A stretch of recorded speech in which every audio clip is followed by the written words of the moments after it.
You're a very mellow fellow. Is that coming from Mr. Stoicism? Yes, I appreciate it. Where we go one, we go all. The following is a Goulash Media production. goulashmedia.net. Welcome to the System is Down.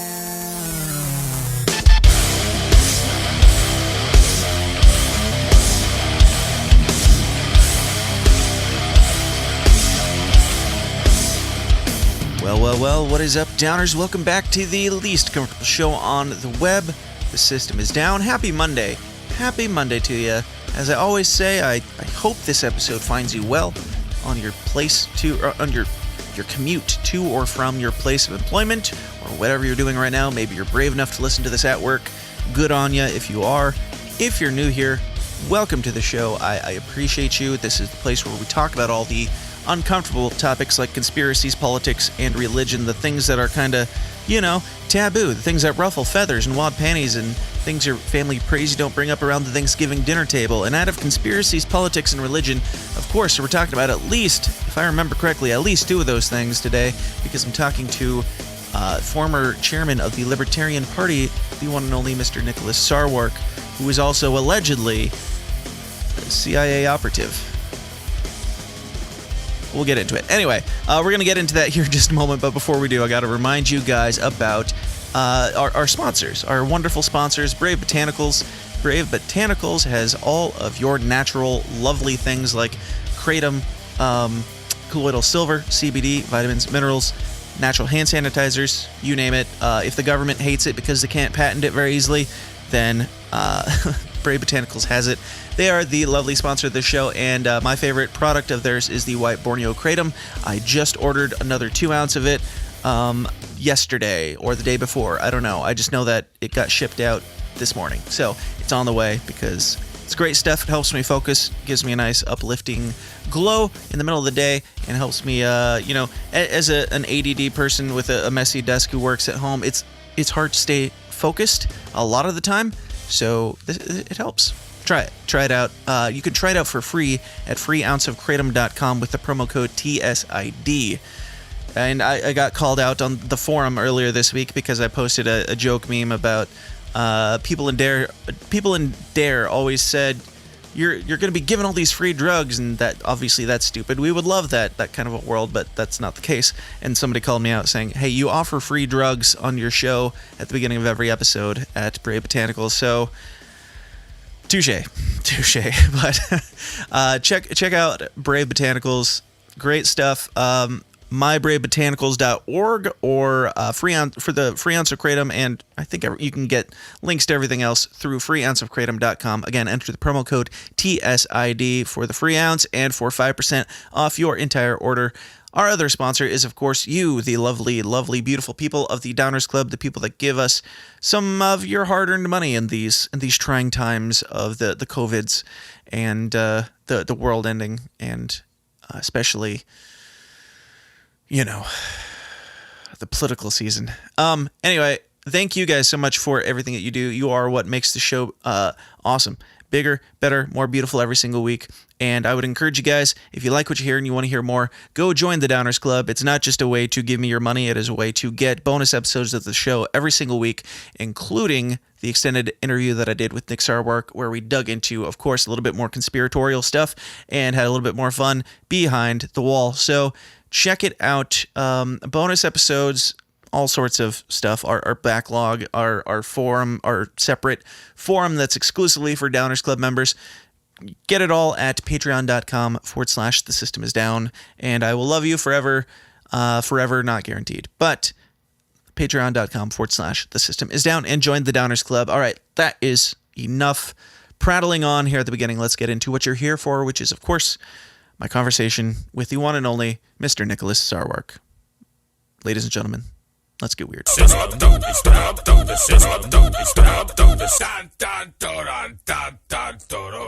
My guest today is attorney, businessman, 19th chairman of the Libertarian National Committee, the only LP chairman to have served 3 terms, and used car salesman, Nicholas Sarwark. Nick, how's it going, man? It's going great, Daniel. How are you? I'm doing well. So, Nick, to establish, It is Nick, correct? Are we casual? Even though We you are just came from casual, yeah. Okay.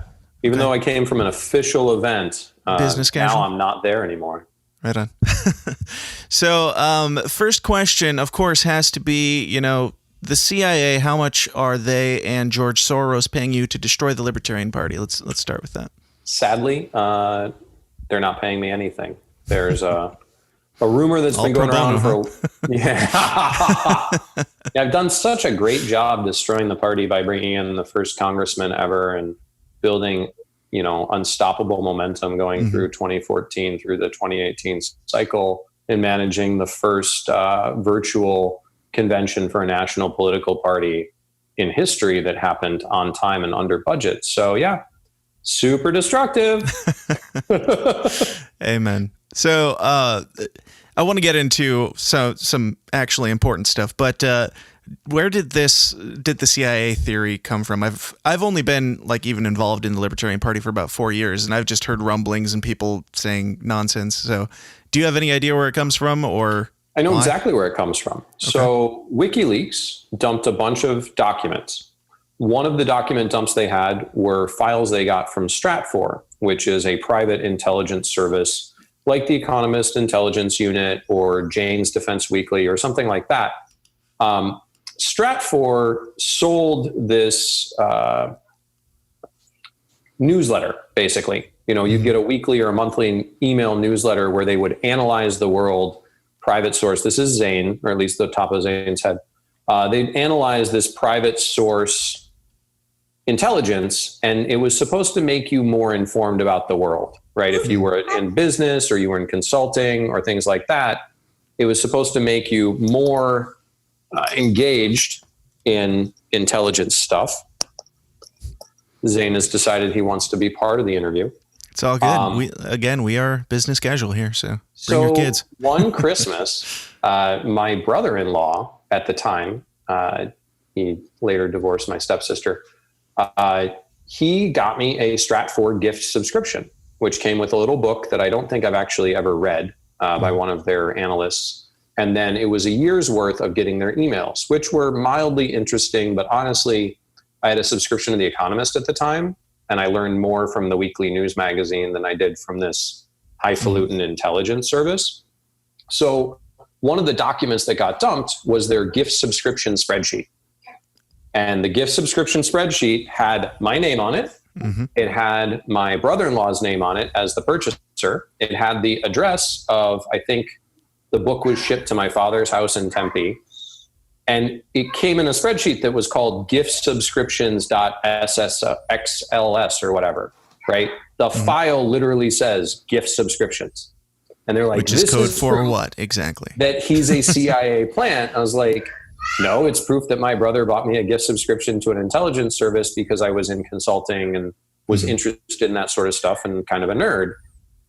And they're like, well, that's the sort of thing you would say. And I'm like, yeah. And also it's a spreadsheet that says gift subscriptions. And they're like, well, we don't believe it. I was like, well, if you're not going to pay attention to reality, think what you want to think, man. Right. So that's where it all comes from. I like it. Of course, there's bound to be something, but let's take a step back first. I want to get, I like to get a snapshot of people's kind of upbringing and their background, see what brought you to where you are today. Can you tell me where you come from? Yeah, so I'm a native Phoenician. My family's been in Phoenix since the early 40s. My grandfather started a car dealership there. I remember going to Maricopa County Libertarian Party meetings with my father when I would visit him for the summer, 10, 11, 12 years old, hanging out with people like Ernie Hancock, just at a restaurant. And I was exposed to it because my father was politically active in the Libertarian Party in Phoenix and in Arizona. I worked on some gubernatorial campaigns and stuff. I would help him go get petition signatures. And one summer day, I'm sitting in his house, hanging out while he's at work, just goofing off, listening to music or whatever.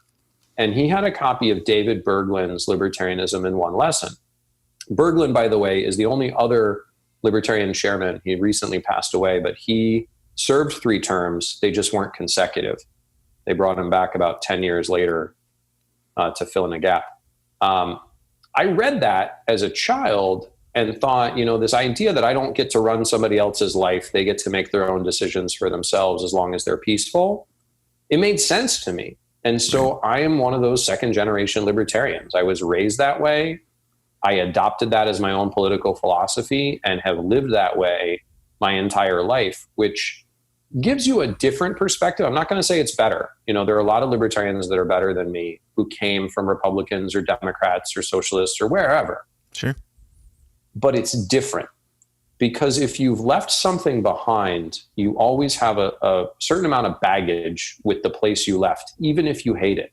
Right. If you talk to a lapsed Catholic or someone who's left the Mormon church or someone like that, they may have strong feelings, but they always kind of think back in those ways, right? They have a nostalgia for it. They have a certain need to have respect from that group. Right. When you just come to libertarianism without ever having been anything else, you're not missing anything else. You don't care about the respect of Republicans or Democrats. It would be like if you're raised vegan, you don't know what missing bacon is because it just was never part of your life.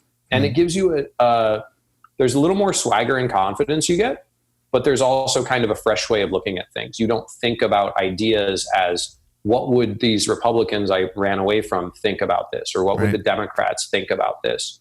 You just think, what do I think about it?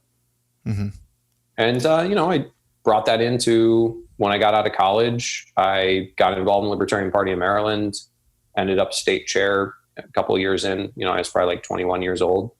And that's one of the other nice things about the Libertarian Party. It's a young party, and it's a party run by young people. There are opportunities here in the party that don't exist in the two old parties because there's too many people who have paid their dues who are in front of you. And it ends up with them having a talent gap, and it ends up with us being a lot more agile and able to adapt to new situations, which you've seen in the COVID era. Right. Our virtual convention was actually business focused and done quickly.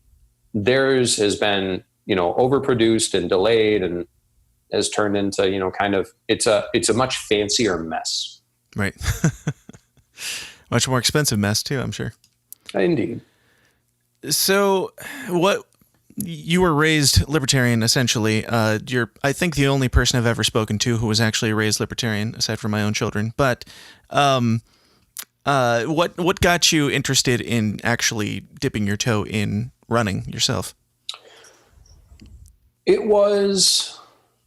I had been encouraging people to run for office the entire time I'd been in the Libertarian Party, so almost 20, it's been over 20 years now. And in 2018, there was a special election for mayor of Phoenix. The mayor had resigned and was going to run for Congress. It was an open seat, no incumbent. The city council members who wanted to run had to resign their office to run. So everyone's starting, at least theoretically, on the level playing field. It was nonpartisan. I was national chair at the time. My family has business and, family ties to Phoenix going back 3 generations. We have a big sign with our name on it, like right on Van Buren Street and 16th Street, right downtown. And so it made sense to take that opportunity to step up and do the thing that I told everyone else to do for so many years and really do it as best I could, right? Because I'd been giving people advice, but I hadn't been taking it. So we got a full-time campaign manager, Evan McMahon. We got a campaign office that we had for the entire duration of the election. We raised, I believe, over $140,000 in hard money for the race and got over 10.5%, forcing a runoff. And once you do that, it's a lot of fun. It's a lot of stress. But just the number of interactions you have where people say, I never really wanted to vote for anyone, but you showed me a different way of looking at politics, of looking at the issues that face a major city like Phoenix. That energizes you, that feeds you when you're making fundraising calls or when you're out knocking on doors or petitioning. You remember, I'm doing this for other people to step up and be the voice that they don't have in this broader world, in this arena of electoral politics. Gotcha. So I imagine you did some research. You knew what you were getting into in running for chair. You knew you had been to other conventions, you saw the shit show. I've now seen the shit show. What level of masochism? It was my first, yes. What level of masochism must one have to watch that and say, I want that all to be mine? Well, it's not so much masochism as you try to fix it in other ways. So I've attended every national convention since 2000 in Anaheim, California at the convention center. I haven't missed a single one. And oftentimes I was on the floor arguing either as state chair or delegation chair or whip or just a delegate trying to change things. So I dealt with all the shenanigans, supporting presidential candidates that don't get nominated and, the parties and all that. Mm-hmm. Where we got to was in 2012, there were two factions on the LNC that had just been at loggerheads from 2010 to 2012. They had fought over basically nothing. They were scoring petty political points, and trying to control the board, but not really focusing on the mission of the party. Sure. And I gave a speech at the 2012 convention for none of the above for chair, because the current chair and the vice chair who was running for the seat both happen to be named Mark. Both Marks had done things that just made it not the right time for them to be chair. And I encouraged the delegates to get better options by choosing none of the above, getting new candidates. And for the first time I'm aware of in national party history, NOTA received a majority. And both of the candidates were no longer eligible. And that was how Jeff Neal got another term as chair. He emerged as a consensus candidate to kind of shake things up. And then after the end of that term, going into the 14 convention in Columbus, I wasn't happy with the momentum from that, right? There had been a little bit of a reboot, but we were still stagnant, the Libertarian Party, compared to the growth in the Libertarian movement, the growth of the term, the success of candidates like Ron Paul and some of the Tea Party Republicans. Basically, we were underperforming against the market. And I said, I did the NOTA speech in 2012. Now it's time for me to just step up and do it. And so I ran for chair, having never served on the LNC before, and won a pretty solid victory, and then just kept doing it. Mm-hmm. Right on. What made you decide not to run this time around? I had a good long talk with Joe Bishop Henchman, actually more than one, because I was considering seeking a fourth term. Mm-hmm. And he convinced me of the talents that he had were the right thing for the party now, that while he wasn't as strong in certain areas I was really strong in, he was stronger in other ones. And he had the insight to seek advice and counsel and, lean on the talents of others for those areas that he wasn't as strong in. And that's the biggest thing in life or in politics or anything. It's not about being good at everything, because nobody can be. Sure. It's about having the insight to say, this is something that I'm not the best at. And if possible, I'm going to have somebody else do that who's better at it than me. I'm going to use my talents to their best ability, but I'm also going to be interdependent with others to get more done. And so I decided I wouldn't seek a fourth term and endorsed Joe Bishop Henchman, and he managed to win pretty handily, I think. Although I did lose a quarter to Larry Sharp. Yeah. I bet on a first round win, and sure, I was incorrect. Nice. So what was it about Joe Bishop Henchman that, what did you see in him that made you think that he was a good, successor to you and your run? So I'm a vision guy. That's always been kind of my talent, is seeing where we're trying to go, taking some big risks. In 2014 and 2015, we spent probably almost 20% of the party's annual budget and went into the red to lobby and fight in Oklahoma to get ballot access reform there. But that let us have the first 50 state ticket we'd had in over a decade. We were on the ballot in Oklahoma for the first time in 16 years. And that changed everything. But had that risk gone poorly, I would have not had another term as chair, right? Mm-hmm. that kind of bold vision stuff, that's what I'm good at. The operational side of it, the systematizing, the nuts and bolts, the organizational side, that's not my strength. That's why in my last run for office, in my current run for office, the first thing I do is get a full-time campaign manager who handles that logistics. In our consulting business, I have somebody as a director of operations who handles the calendar and making sure that things get followed up on, because that's not my strength. Even when I was national chair, I leaned very hard on our development director and our executive director to keep me pointed in the right direction to get the things done.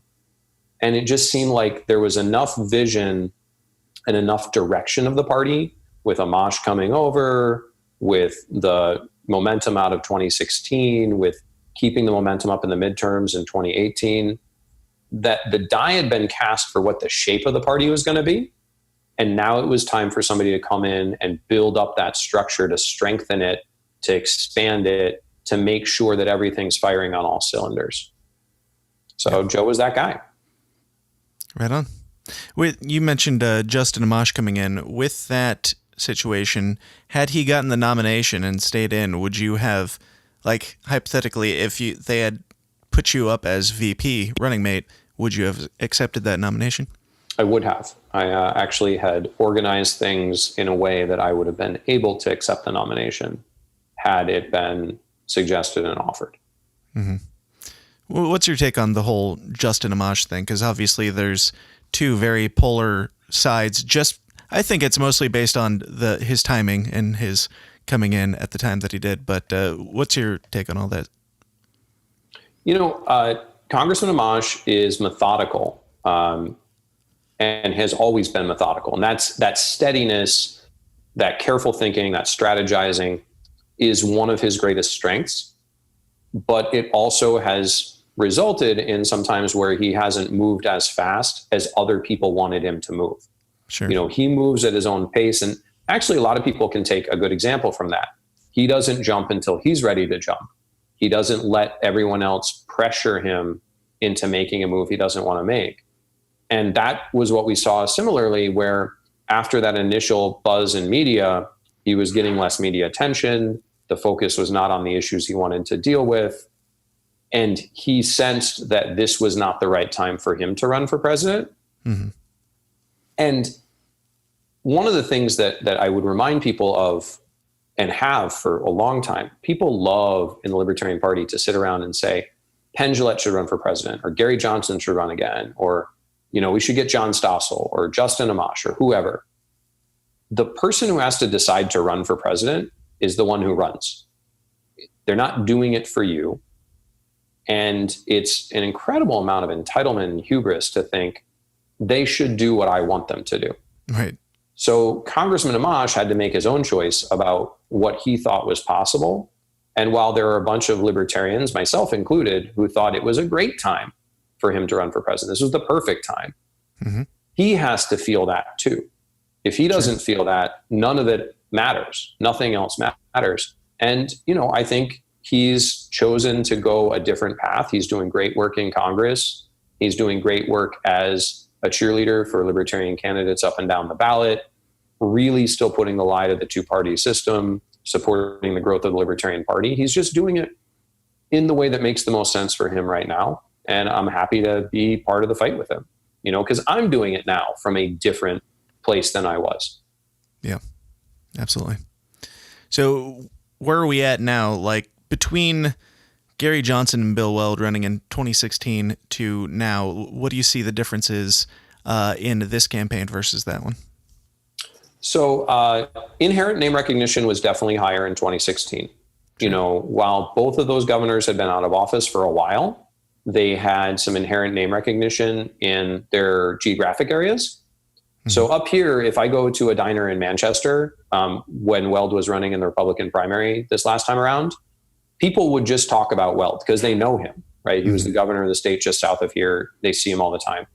Similarly, out in the Mountain West, Gary Johnson was very well known from his work in New Mexico in the 90s.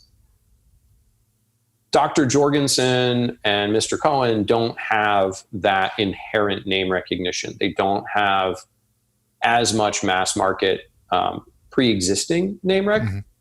Yeah. And so that's the real work of the 2020 campaign. Jo Jorgensen is an excellent presidential candidate. It's getting her more exposed to the general public so they know who she is and roughly whether or not they like her or not. Most of politics, and this always disappoints libertarians, has to do with whether or not you are, attractive or appealing to the voter, and whether or not they feel like they would like you if they sat down with you, had a conversation, had a beer, whatever. The policy side of it, it's a nice to have, right? It's frosting on a cake, but the cake is whether or not they know who you are and they like who you are. Right. And so that's the biggest thing we're trying to do in 2020 is just build up that name recognition, because Johnson started out, I think the first few polls that came out right after convention, it's like 4%. And Jorgensen starting out in the first few polls after convention at 2%. Right. So we're just starting a little farther back.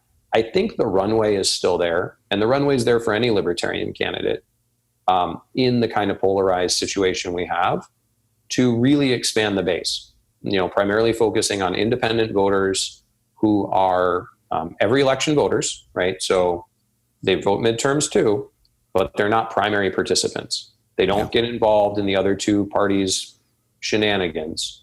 They just pick the best candidate, but they always show up to pick.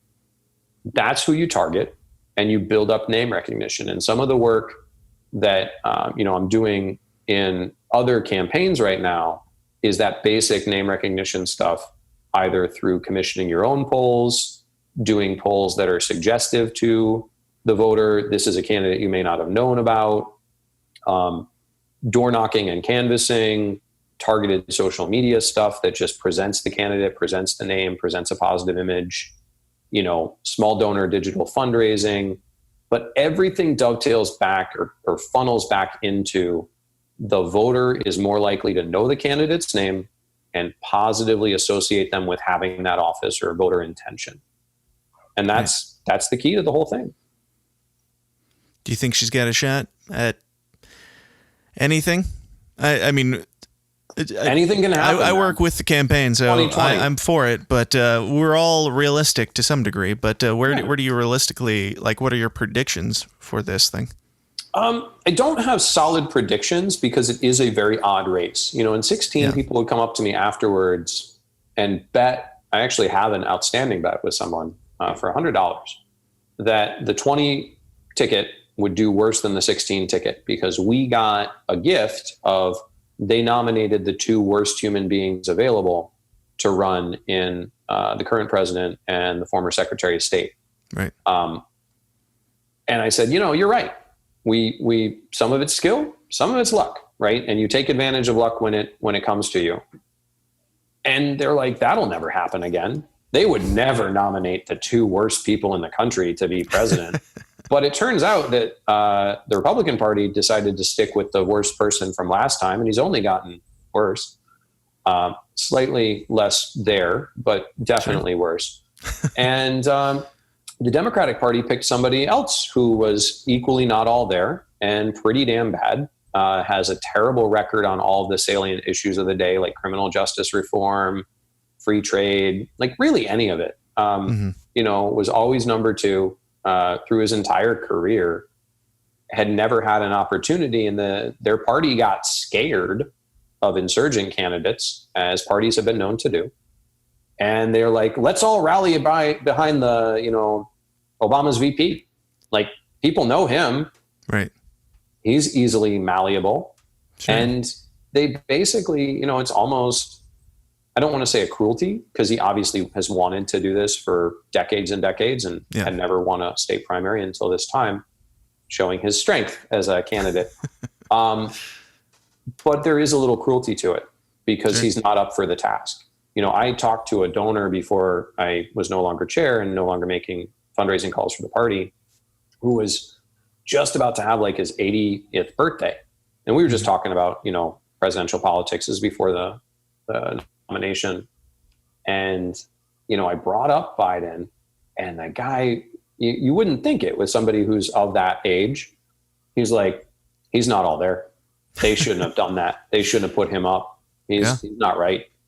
And I'm like, well, you said it. I didn't say it, man. Like, but he's not. He's completely at the whim of everyone else. And then they took one of the least popular also rans and like slapped her on the ticket. And, you're doubling down on bad things on criminal justice.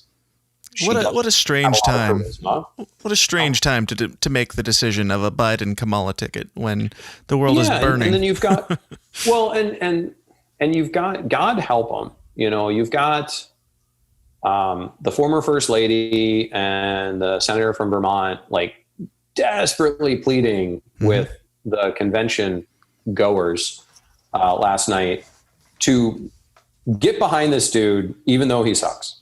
Yep. Right. Like, you just got to get behind this dude. I know he totally sucks. He definitely sucks, but just get behind him, although he sucks.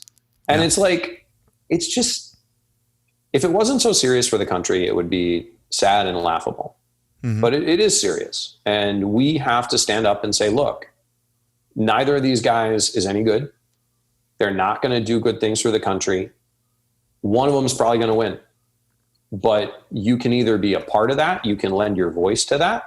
Your vote is not a bet. Unless you have a bookie or a guaranteed job from the person if they win, you don't get anything for picking the winner. Right? Your vote is your voice. It's your way of saying, this is what I want, and at some level, this is what I don't want. And you need to think long and hard. You only get one vote every election. Who do you want to lend your voice to? Do you want to lend your voice to somebody who may end up being the winner, has better, maybe a coin flip chance of winning, but you don't like in any way?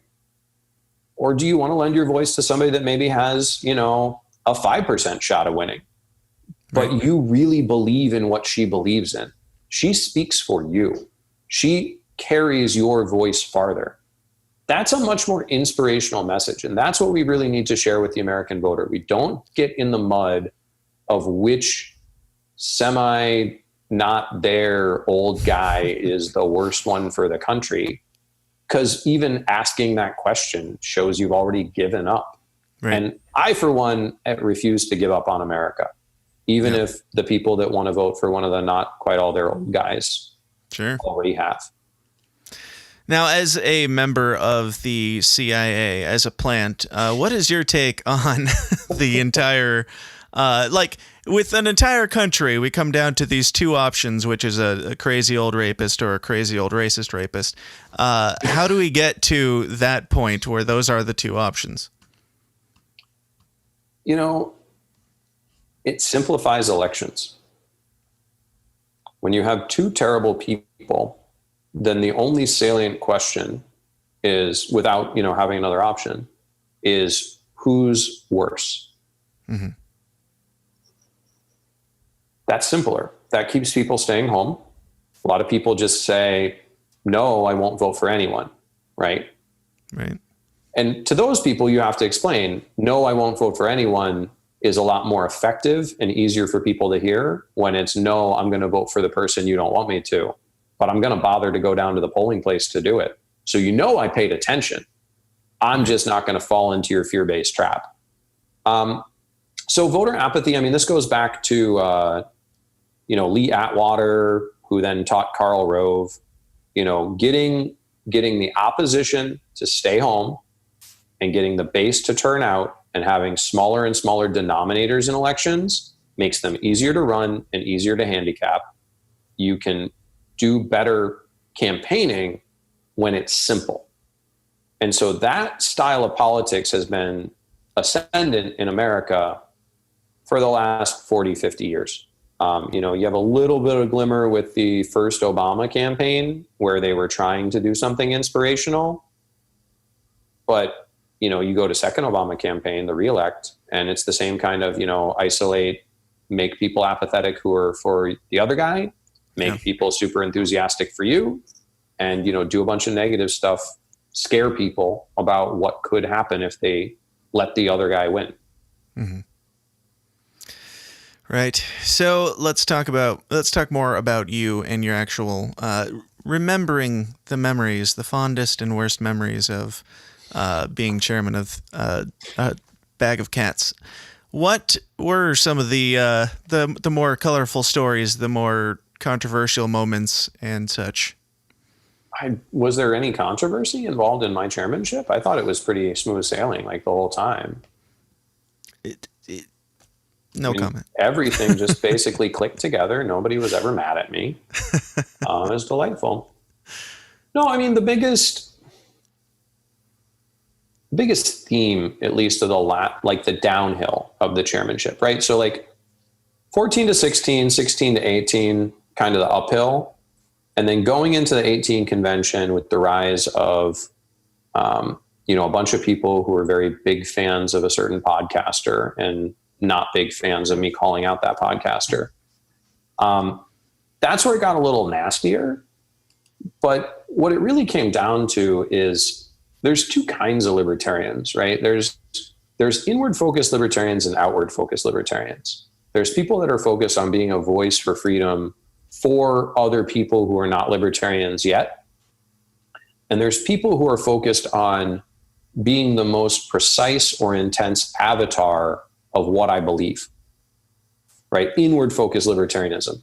So if you look at people who are not fans of me, the candidates they like the best are ones that throw red meat at the people who are already libertarian to give them pats on the back and tell them, look at how right you are about the Federal Reserve or war or whatever it is. And they give these bold, taxation is theft messaging where it's like, look at me, how edgy I can be getting in people's face. Sure. And that feels good in the same way it feels good to watch a winning sports team, right? Mm-hmm. Like you feel like that's a person who is wearing your jersey and doing cool stuff. Sure. But imagine, for a lot of that path, what you're doing is you're watching a Pro Bowl, right? You're watching a preseason football game, mm-hmm. right? Everyone's wearing the uniform, but none of it matters. And it's just there to make you buy a ticket and feel good about yourself because you're wearing a jersey and they're wearing a jersey. And while you're sitting and drinking beer, they're running around looking cool. Yeah. Real politics that really can change the country is figuring out how we pick the candidate who can best appeal to the people who are not libertarian yet, who can expand the base and extend the message out into arenas it's not in yet, and have us grow as a party and displace the old two. One of the real frustrations that got me to run for chair in 2014 was I was seeing declining voter registration in both the Democratic and Republican parties, as well as the Constitution and the Green. Like everyone was declining except us. We were growing, but we were not growing at the same speed or velocity that non-affiliated or independent voters were growing. So everybody was bailing on the thing that didn't work, but people weren't coming to us. Mm-hmm. And I chalk that up into us providing messaging out there to people who already believed, instead of finding one or 2 points of agreement with people on an issue or a relevant policy, getting them in the door with that, and then letting them sort of suck it in through osmosis. And the best example of this was, Joshua Smith in the 2018 debate for chair, after he had spent a long time talking about how I was afraid to debate and I was ducking debates, mm-hmm. Discovered that is not, in fact, the case. I was neither afraid nor ducking, and probably did not enjoy what it feels like once you're actually in the debate. But he asked me, well, what about Bill Weld? And I said, Bill Weld came into the Libertarian Party, and Bill Weld didn't make the Libertarian Party more Republican. The Libertarian Party made Bill Weld more libertarian. Sure. Because libertarian ideas, like on the Mohs hardness scale, that's diamond. And every other idea in comparison is talc. Right. And when they rub up against libertarian ideas, they come away more libertarian. You don't come away more Democratic or Republican or socialist or whatever, right? Mm-hmm. This is the carborundum of political philosophy. So have that confidence and self-esteem in what we believe, because our ideas are better. And so we're not afraid to put them up face to face with other ideas. We're not afraid to let those other ideas stand on their own and put them in their best light, because we still win every time. And that lack of confidence in our own ideas, where some members of the party actually internalize the idea that somehow we're out of step, or we're fringe, or we're not serious. When they get those critiques and they internalize them, that's what kills libertarian candidates, libertarian campaigns, and libertarian parties, is when we lose our own self-confidence. And one of the things that I think gives me an advantage, if you've never been anything else, you have nothing to prove to those other two parties. You just want to be the best libertarian you can be. Absolutely. So with people like Gary Johnson, Bill Weld, people obviously say, they kind of watered down the message in certain degrees, one or another. Like, for example, the war on drugs, I think they kind of floundered that. Do you have issue with their messaging and, the stuff that, do you feel like those were bold enough statements that they were making on these very important topics?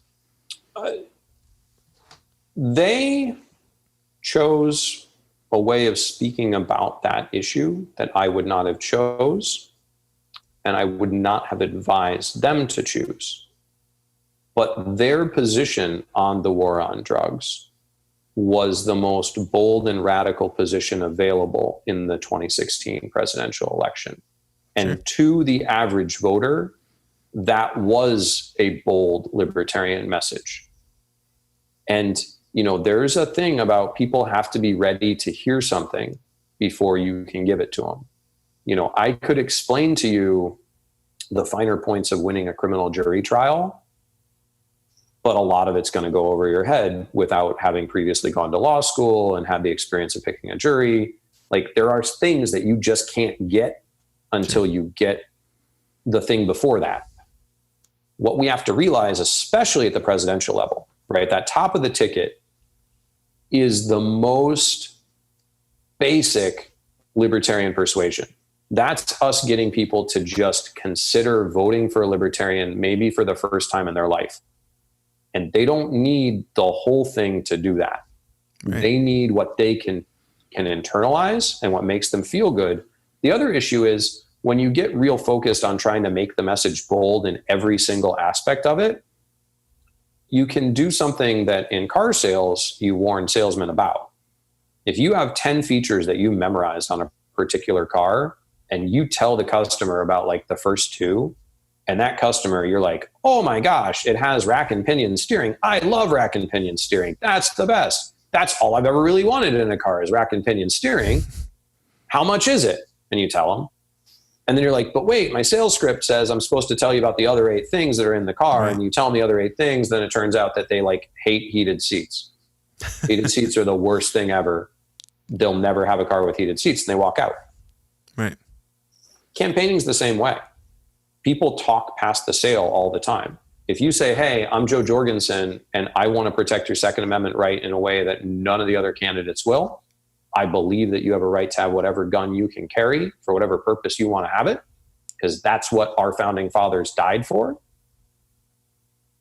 That's a good place to stop. I don't feel like you need to go into, the rest of your platform, especially if you're talking to a pro-Second Amendment audience. I think you're done there. Right. And you just move on. Take the yes and go. Mm-hmm. And that's what it comes back to, this idea like the avatar libertarians. They're never happy unless the candidate says everything they want to say if they were the candidate. And that's where that sense of entitlement and hubris comes in. And it's just kind of gross that they'll look at it and be like, well, Jo's obviously the best candidate and she's the only libertarian candidate. And I'm a libertarian. I'm a member of the Libertarian Party. But she said one thing I don't like, and I would have said it differently. And so now not only am I not going to help, I'm not going to vote for her, I'm going to go around telling everyone else how much she sucks. Right. Those people are not worth, they're not worth having around, frankly. Mm-hmm. When people like that leave the party, I hope that they find someplace where they're happy. But what they're about to find is that there aren't any other parties where a candidate will say everything you want them to say. If you want that, you have to do what I do. Run for office yourself. Everything I say is what I want to say. Nothing isn't what I want to say. You know, it's like Ed Koch used to say when you go around, did two things that were really cool. Mayor Koch in New York. You go around and ask everybody, how you doing? Right? Which is a way to stay grounded with the people, especially in a very large city. It gives you a sense of what's going bad before it goes real bad. But the second thing he would say that I just loved, he'd go up to voters and say, look, if you agree with me on 8 out of 12 issues, you should vote for me. If you agree with me on 12 out of 12 issues, you should find a psychiatrist. Yep. Like, be scared if you agree with somebody on everything. Something's not right. You know, even my wife, my mom, you know, close friends, there are topics I can tell you reliably we're going to get in a fight over. Sure. That doesn't stop them from being, you know, loved and appreciated. It means they're real individuals in their own right. And I'm not right about everything, or at least they haven't figured out that I'm right about everything yet, which, you know, that's why we keep working on them. Of course. My wife did eventually join the Libertarian Party, and we were only married for, I can't remember how many years before she did. Mine's still not there, so it's all good. Be national chair. It helps. Yeah, I can imagine so. Does she even have a choice at that point? But what is next for Nick in the world? What are your plans for the future? What are you doing now aside from chopping down trees in your flip-flops? What else you got going on? Yeah, that tree came down. That's and good. I still have all my toes.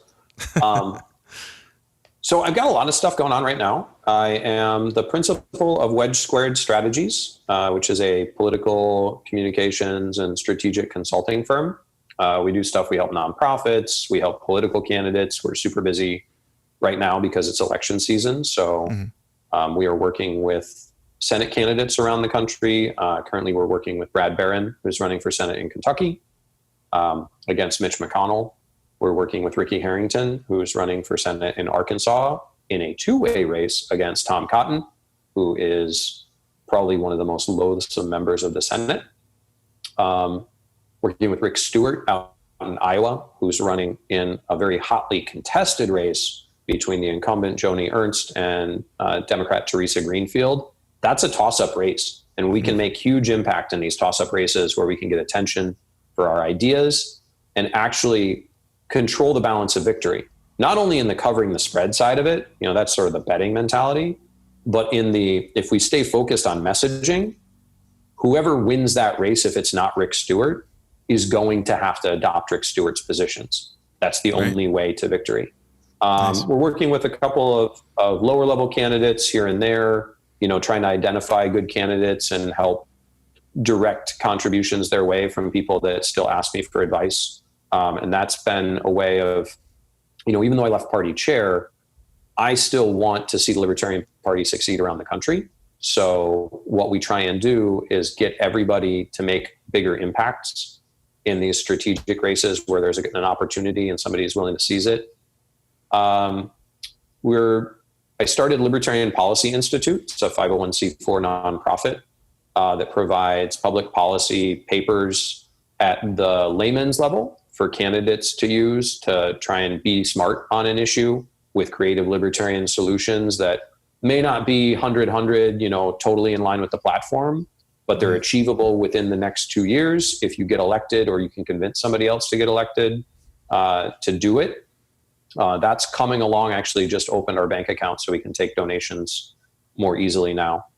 And then I'm also running for, Wedge Squared is working with Super PAC, Lock and Key PAC, which is going to be a pro Jorgensen nationwide effort to try and get out the vote, canvassing, polling, name ID stuff, to try and just boost the campaign in ways that the campaign may not be able to do because we're independent and uncoordinated. So that's those projects. And then I'm also running for Hillsborough County Attorney here. Hillsborough County covers Manchester, Nashua, and 29 towns. It's the most populous county in New Hampshire. And our incumbent county attorney is not, I would say he's not qualified for the job. He had never practiced criminal law before he was elected in 2018 and ended up having to be supervised by the Attorney General's office for the last year or so. They just can't. He just got out from under day-to-day supervision and then announced he was running for re-election. Wow. And then on the other side, you've got a couple of Republicans in the primary that are kind of, basic law and order people. And then, you have me with over a decade of legal experience, over 35 trials to a jury experience in a high profile, high volume public defender's office, leadership experience, small business experience. It just seemed like a good fit. And right why the time, hell not? right You don't get anything else going on, right? Exactly. There are worse things to do than, we moved here for a lot of quality of life issues, right? New Hampshire is super low crime, super high freedom. It's beautiful. My neighborhood, it's a bunch of slate roofs and old colonial houses and big trees and pretty parks. Mm-hmm.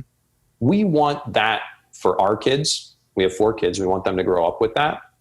And so the opportunity to serve Hillsborough County in a capacity where I'm uniquely talented for the office, it's not a partisan thing. I mean, technically it's a partisan race. I'm listed that way, but it shouldn't be a partisan thing. Criminal justice should be across party lines because it's about making sure that we stay safe, making sure that, high priority crimes are prosecuted to the best of our ability, making sure that we're efficient and effective in using taxpayer dollars, and really fostering that sense of safety and community that brought everybody here or makes everybody like this place. We want to just make that go better, more smoothly, more effectively, with more professionalism. Very cool. Well, that's awesome. And everything that you're going through, man, I thoroughly enjoy it. Would you be down to stick around for a little bit of bonus and get some listener questions in as well? Sure. Let's do it.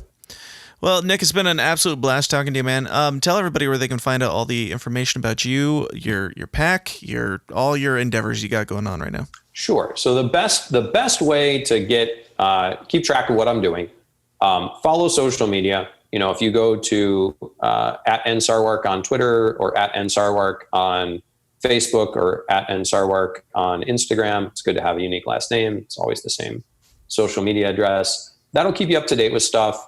And that will have links to Wedge Squared and Libertarian Policy Institute. That's libertarianpolicy.org, wedgesquared.com. And then Lock, LOCKEKEY, Lock Key Pack, PAC.com is where you can go to support the Super PAC and, kind of help boost the Jorgensen campaign into hopefully into the debates. That's our primary top line goal, is hit those numbers for debate inclusion. And then for the county attorney race, it's Sarwark for the people, FOR, thepeople.com. Because that's what I'm going to be, Sarwark for the people. Absolutely. Well, Nick, it's been awesome. Thank you so much for being here, and I look forward to talking to you again in the future, man. Awesome. Hey guys, thanks for sticking around to the end. I hope you enjoyed my conversation with Nicholas Sarwark, former chairman of the LP, as much as I did, and I did very much. He's a cool guy, and whatever your opinions are of him, he's in politics. Everybody's going to have an opinion of him. I've seen people throw some shade and stuff. I haven't been really seated in the Libertarian Party all that long, so I don't know all the ins and outs and things that people have done and yada yada, but there's always going to be people hating on anybody, especially in politics. I've certainly received my shade in the little bit of politics that I've dabbled in this year. So, yeah, great guy, awesome, fun to talk to, and I enjoyed it very much. And we talked about some even more ridiculous, crazy shit in the bonus, which, as I mentioned, is in the Downers Club. We talked not just about conspiracy stuff. I forgot to mention at the beginning of the episode. We talked about he answered all of the questions that you guys submitted, and I put it out there to a couple different groups. What should I ask Mr. Sarwark? And there are some good ones. There are some, for example, something to the effect of, I believe it was, how does one eat a dick?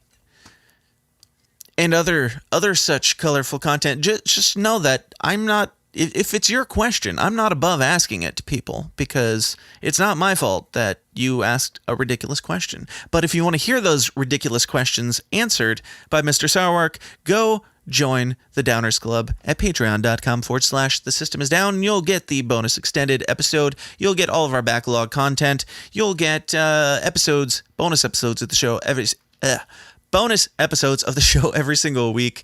And you'll help the show get bigger and better and more beautiful, a better viewing and listening experience for you. So you have really nothing to lose and everything to gain by joining the Downers Club at patreon.com/thesystemsdown. Like, share, subscribe, do all those things that millennials do. Go join our forum on Facebook. Just type in the Systems Down forum, or go to tsidpod.com/forum in case, Facebook removes us, which they have thrown some threats our way. So it is very possible that could happen one day. If we are not there, we will find another location for the forum, and you can find it by going to tsidpod.com/forum. Also, be sure to check out Scott McElroy's show, QAnon Chronicles. He's been doing it sporadically. It used to be every single Friday. Now he's putting out mini-sodes here and there, and you get what you get. It's kind of like a bonus, but in the main feed. So, I haven't reined him in. I haven't even talked to him about it. That's how good of a boss that doesn't pay that I am. So check out QAnon Chronicles, where Scott digs into things in the news through the ever controversial QAnon conspiracy theory, and it's a lot of fun, whether you believe it or not, whether you like it or not. I have my issues. I'm not a Trump fan, obviously. That's my biggest issue with the theory. But yeah. Scott does a great job of digging into it, whether you believe it or not. It is fascinating stuff, fascinating ties to put together, and check it out wherever you're listening to this right now, on every day that Scott puts it out. So QAnonChronicles.com is the website, and that's that. Anything else? Any other announcements? I don't believe so. So we'll wrap it up there. Thank you guys so much for listening. I appreciate you. Go out, find somebody that you disagree with on things. Find somebody that has differing opinions, and then have that conversation with them. I'm 99% sure Mr. Sarwark and I, as far as libertarianism goes, we differ quite a bit. I believe he's a little bit more left-leaning. I'm possibly a little bit more right-leaning. I believe we differ on some things. It's all good. We agree on a lot. We agree on liberty. We agree on the value of self-ownership, and that is the place to start, and that is enough for me. So do the same. Have a conversation with somebody, and do so in a civil and open-minded and loving and caring manner. Do it, go in knowing what you believe and why you believe it, and be willing to change your mind when presented with new information that contradicts it. That's compelling. That is growth. That is human growth, and that is how we push humanity forward together and evolve into the next phase, hopefully a better one. It's kind of hard to say at this point, but hopefully a better phase where, we can get back to having conversations. We can get back to having open dialogue. We're not afraid to question things and question the powers that be, because that is the foundation of liberty, in my opinion. If it's even an opinion. The foundation of liberty is self-individualism, ownership, and having the ability to think the way you want, speak the way you want, suffer the consequences, certainly, but do your thing as long as it doesn't harm others. That is the idea of liberty. And so that's my soapbox for today, and I hope you've enjoyed it. Thank you to everyone in the Downers Club. Thank you to everyone listening here. Please share the show with a friend and help us get the word out there and help us beat these ridiculous algorithms that keep, fluctuating our numbers really far down on YouTube and stuff like that. All your clicking of buttons is very much appreciated and very helpful and costs you nothing. So thank you. And if you'll have me, of course, I will be right back here in your ear canals first thing next Monday morning with some more uncomfortable content for you. Until then, please continue to question everything, stay uncomfortable, and I'll talk to you then. Thanks. This has been a Goulash Media production. goulashmedia.net. This concludes our broadcast day. Click.